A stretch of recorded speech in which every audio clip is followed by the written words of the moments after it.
Hi, my name is Muqarnas Billah Hajjaj. I'm a master's student. I'm a student of the Masters of Scientific Computing at the University of Heidelberg.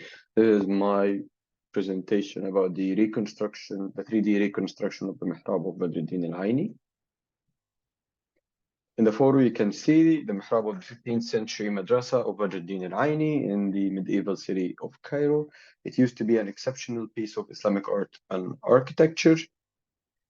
Unfortunately, in the 1980s, after an earthquake, the ceiling of the madrasa fell down completely, destroying the mihrab forever. What makes this mihrab quite exceptional is the fact that it features one of the most exceptional instances of Muqarnas in the old city of Cairo. The Muqarnas part is this part. I'll come to this a little bit later. And then my mini project was about, is it possible to reconstruct this mihrab in 3D using the remaining photos and illustrations? But I faced some problems. These problems with that only very few photos of this mihrab still remains. I think it's like 2 or 3 photos from the 20th century and some few illustrations and sketches from the 19th century. And also the techniques to construct this muqarnas have been lost for centuries, unfortunately. But before I continue, I would like just to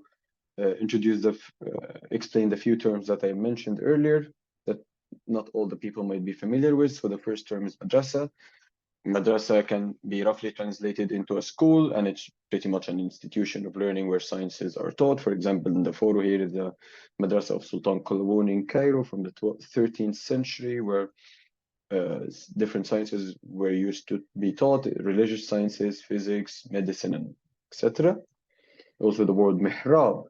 The mihrab is the concave niche situated in the wall, and this particular niche is the one signifying the direction of the Qibla, of what Muslims call the Qibla, or the direction of Mecca, in which Muslims will be facing when they are praying. You can see the mihrab of the same place, the Qalawun complex. In here, it's this concave niche.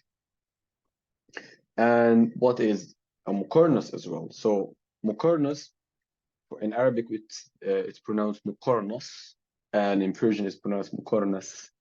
It's a form of ornamented vaulting.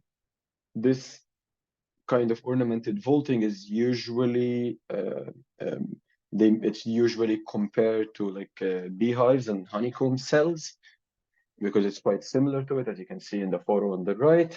It's a very famous feature that can be found in Islamic art and architecture and other arts inspired by it. Like, for example, the art and architecture of southern Italy, specifically in the city of Sicily, in the island of Sicily, sorry.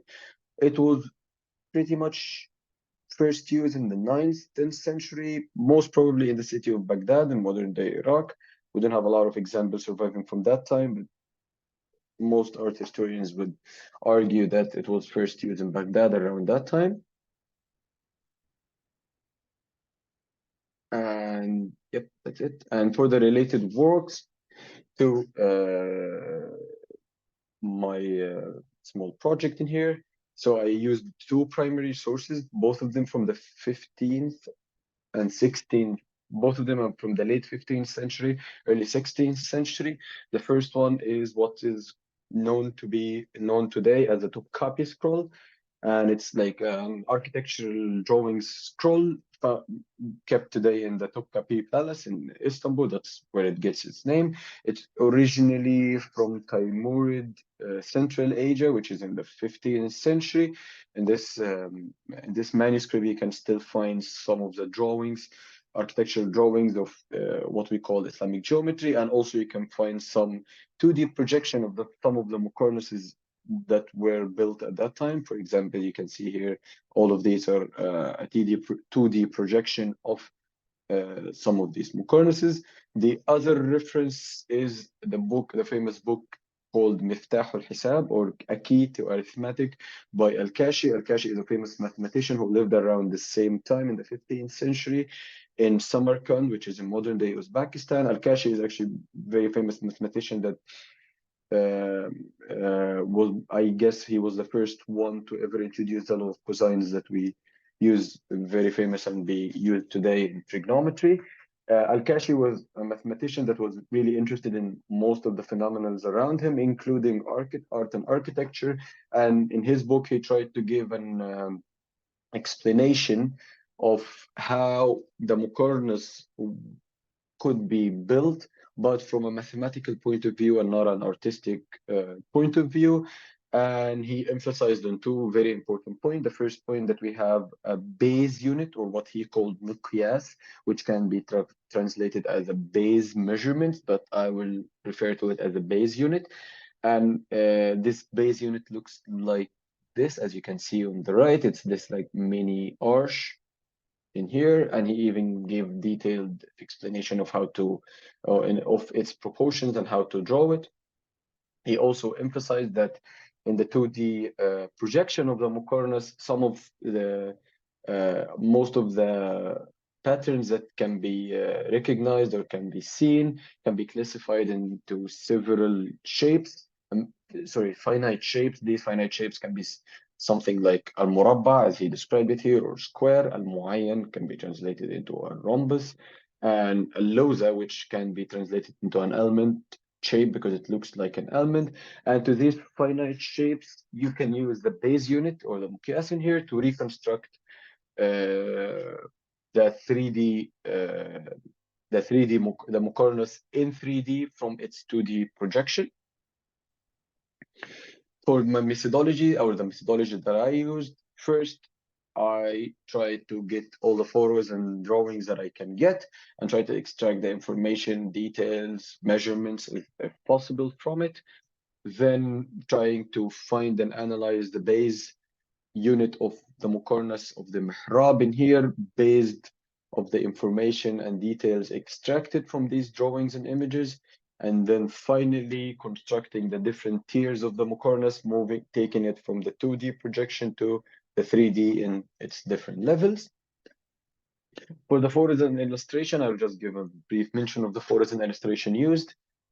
So the first photo that I found here is the photo of the mihrab just before it was destroyed.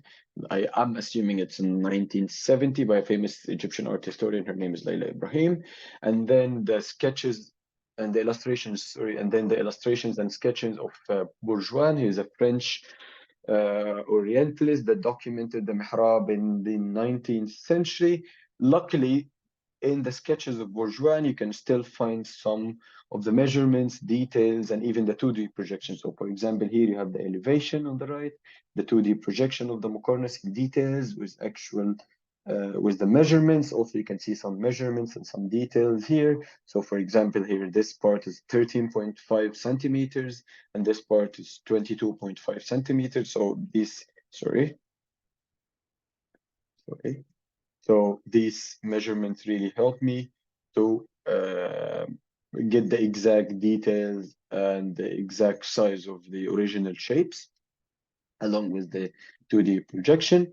And then using these measurements and from all the measurements extracted from the sketches of Bourgeois, I tried to create the base unit of the Muqarnas of the mihrab in this case, matching its how it looked originally in its appearance, and to some extent to its measurement, depending on the measurements of Bourgeois, of course, because I can see the actual mihrab anymore, so it was only depending on the measurements taken by Bourgeois. This is the base unit for me here, it's in red.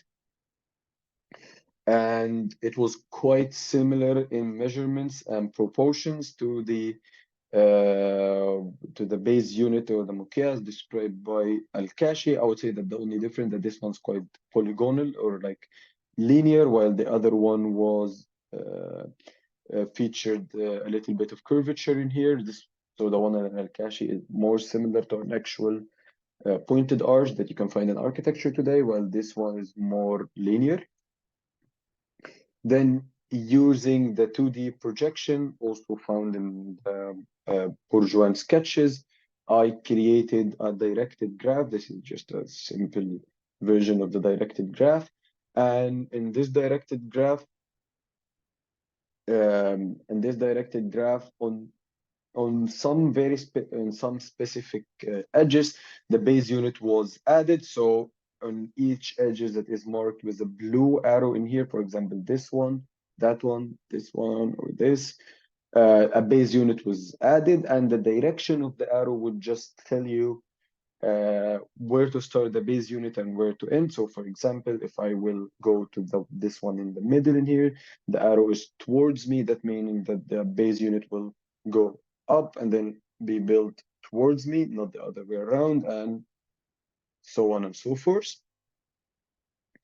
And then from all of these information, from the 2D projection, from the graph, from the base unit created and the directed graph, I tried to map the different tiers of the Muqarnas from its 2D to the 3D. So here you can see that the green is the highest point in 3D of the Muqarnas, while the blue is a little bit lower. The red is the lowest point in here. And it can be seen in a way that if I would consider, sorry, a second. So if I would say that this is a specific center of the 2D, if I will draw not really circles, but like something similar. So according to the different radiuses, at least in the number of elements, you will manage to understand to a certain extent to which layer this pattern would lie. So the closest to the central point is the highest. The further you get, the lower you get, and then you reach all the way to the red one, which is the lowest tier of the Muqarnas. Sorry again. Okay. After mapping all the different tiers, I started the modeling process. So the modeling one was conducting using the Rhino 3D modeling tool. It was done completely manually. So I analyzed the base unit, created it, and then was placed manually without using any external plugins or any shortcuts. So the current model of the Muqarnas and the Mihrab looks something like this. It was then printed in 3D in the lab, and the 3D print of the Muqarnas looked something like this. All right, and for the future work of this project, I would say that a model of the Mihrab feature lifelike rendering is going to be the next step for this project. So if I managed to work on a render of this Mihrab, hopefully this render can be utilized in an augmented reality app or being available online, of course, for no cost for the people. Hopefully that this will offer the students and people who are interested and locals in Cairo the opportunity to experience the appearance of this mihrab before its unfortunate destruction. And that will help them appreciate this, that would help them appreciate this mihrab as it used to be. And to conclude, I would say that the digital construction using the historical references like the books I mentioned, the accurate measurements found in the sketches and other things, and some advanced modeling technique can not only preserve the architectural heritage, but also help making it accessible to a wider audience. I hope that this project have showcased the potential of merging the documentation, especially the historical one, with modern technology, bridging the gaps in understanding of lost architectural wonders. And now I would like to show a demo of the model as it stands right now on the Rhino app. All right. Let me just check that it is the right one. Yes, of course, right. So this is the mihrab as it looks right now. Where's the Muqarnas in 3D?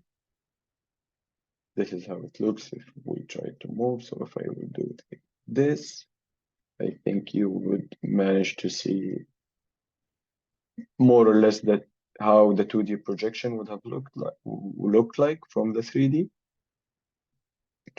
And also most importantly, this is how it looks on top.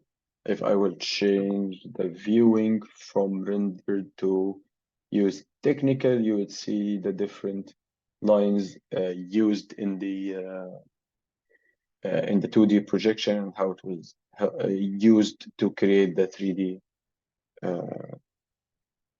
construction of the mihrab. And that's it for me. Thank you so much for your attention, and bye bye.